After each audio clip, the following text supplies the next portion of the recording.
Alright, back to the 40/20 overhaul.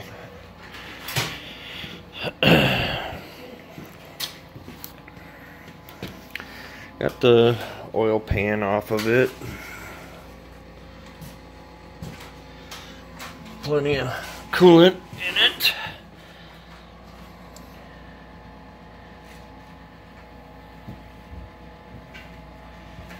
Crankshaft actually looks to be in pretty good shape.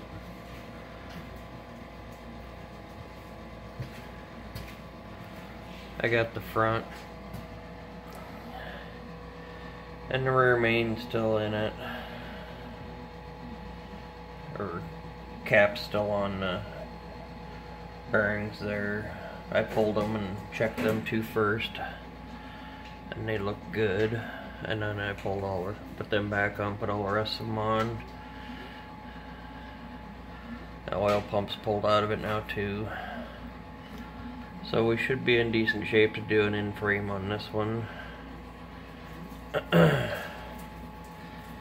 to get it all cleaned out. I still got the liners to pull out of it yet.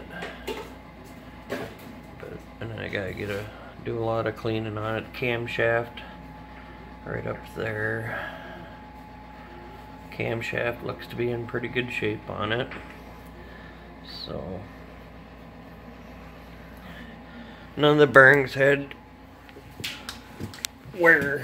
excessive wear on them or anything to where it looked really concerning. So and the guy must be right, because all the bearings on it, I don't know if you can see the date, but 2 of 68, and that's on the thrust. And then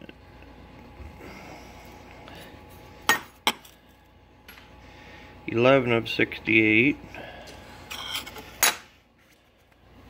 and that'd be the back bearing. And then, oh, that was number 6 rod bearing. Number 6 rod bearing was, and that's what all the rod bearings, 11 of 68 for the date. And that is the back one, main bearing there, which is a 7 of 68. So he said it had never been overhauled. I guess he must have. He said he's second owner on the tractor, so I guess he's not BSing.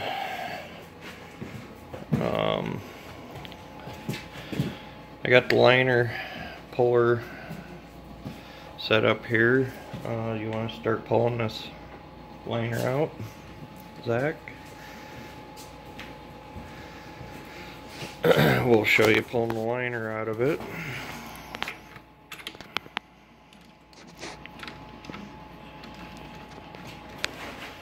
He's just cranking away there. You'll see the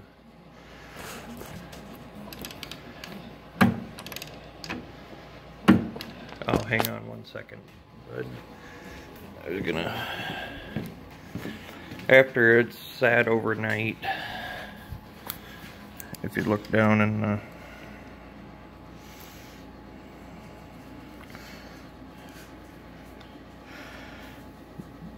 these were actually level when we left it sit here last night with water.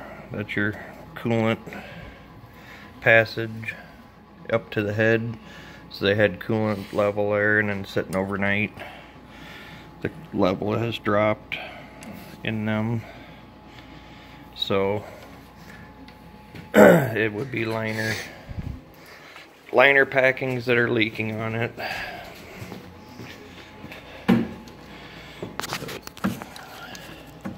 Go back to pulling this out.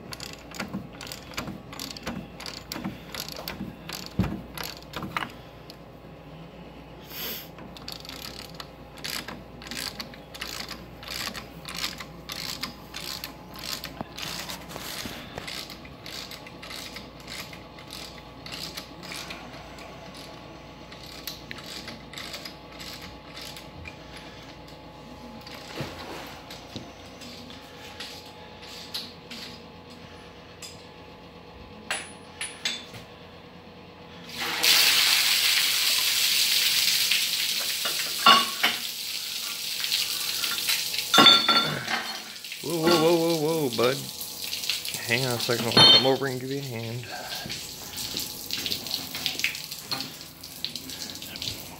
Did I tell you we were gonna make a mess on the floor? Yup.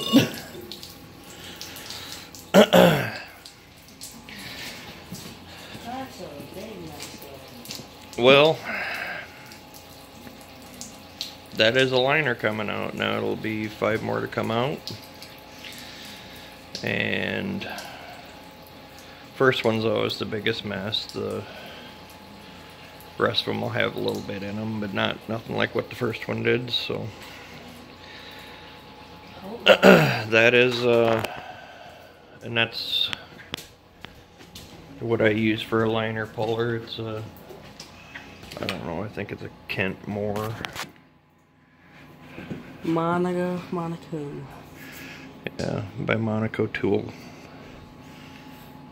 But that's what I use for a liner puller. I use it on big trucks and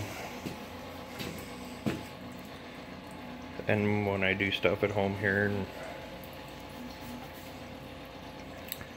they're nice to have. You can get underneath of them and do it with a jack on the bottom side, and there's different ways of doing it. They got different styles. You can use a piece of ready rod, and there's all different ways of doing them, but that's I think that tool costs, I think it was close to $700 for that tool there, but money well spent when you do enough of them. If you're not doing very many of them, it's hard to justify a purchase like that. But one thing I want to mention on when you're pulling your bearings and stuff, and watch how you're pulling. Like, pay attention, like, to, if you look at this bearing, they got the divot on it. Did you quite pick that up or not? It's got that divot on it.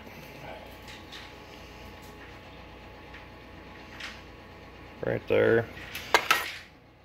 Which will go right in here. This side does not have it. So when you pull this off of the block, pay attention to which side of the block corresponds when you pull it off of the block. They are also marked out. They got a number on them. And if they don't have a number on them, take a punch, and like this one here was, you can't really see it on here, but it's number 6, which was on the, not on the opposite side of the crankshaft, or camshaft of the block. The number was camshaft side is over here. Pay attention to that kind of stuff, because when you put it back together, this stuff all has to go back in same hole, same spot. Push rods, I have a board that I drill holes in. I mark it out 1, 2, 3, 4, and I pull them out and I stick them in here. That way they go in exactly the same spot they came out of. So here's a connecting rod for the piston. It's got a number 6 on it and a number 6 on it. These, like I said, these, if they don't have that on there, what I will do is I will take, I'll take a center punch.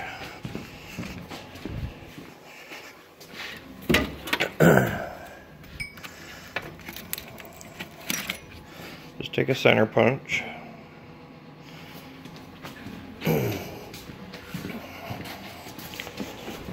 And I will mark them.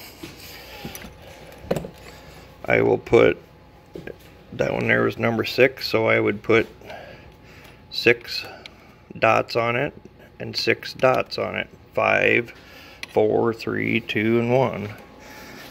Or if you have a punch set, you can actually stamp them. But one at a time, I normally just pull them, and then you put the cap back on. And another thing to mention to you is I guess I didn't get a video of it, but your liners, a lot of times, if you can see this line across here, that's about where carbon line was, where the piston comes up, and then the ring stops here, so then it leaves carbon from here up. I always go through and run the piston all the way down, which you'd have number 1 and number 6 that would go all the way down, and then I go ahead and I run a hone to get most of the carbon out, because otherwise when you're trying to take your piston up and out of here, it will hang up, your rings will hang up trying to get it up and out. So if you get the carbon off of it, it'll make it a lot easier to push it up and out. And then I go from the bottom, and I take just a block, and I get down below, and I will use the block and maybe a hammer to go and pop the piston up and out of the liner. And you don't want to use steel on it. Use a piece of wood, or use a piece of plastic broken hammer handles, fiberglass. You know, if you got a fiberglass hammer that you broke the handle off of, them work too. So I guess that's where we're at. We're gonna finish pulling the liners out of this. And now that I know what my bearing sizes are, and I know that everything looks good on the crankshaft, I can order my overhaul kit. The head can go to the machine shop so they can work their magic on it. Another thing to note when you're pulling your exhaust manifold bolts, you might have one, or if you can heat them, if you got a source of heat, torch, whatever, try to heat. I did still after heating. I broke this one here off, but I welded a nut on it and a couple tries and got it out. But it was gonna go, you can, if you can't get them out, a broken one, and when you take it to the machine shop to get it worked, they can normally get them pulled out for you if you can't get it, so don't sweat it too bad. But that's where we're at on this. We're gonna, like I said, finish pulling the liners out and get some parts ordered, get the head in and get it worked, or worked over, and get this cleaned up and washed down and everything. I'll have these counter bores here will all have to get cleaned up.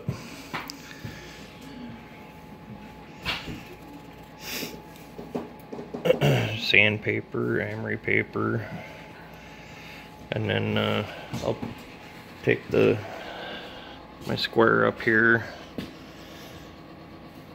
and I will check the surface on the top of the block, make sure that that is in good shape, make sure there's no warping.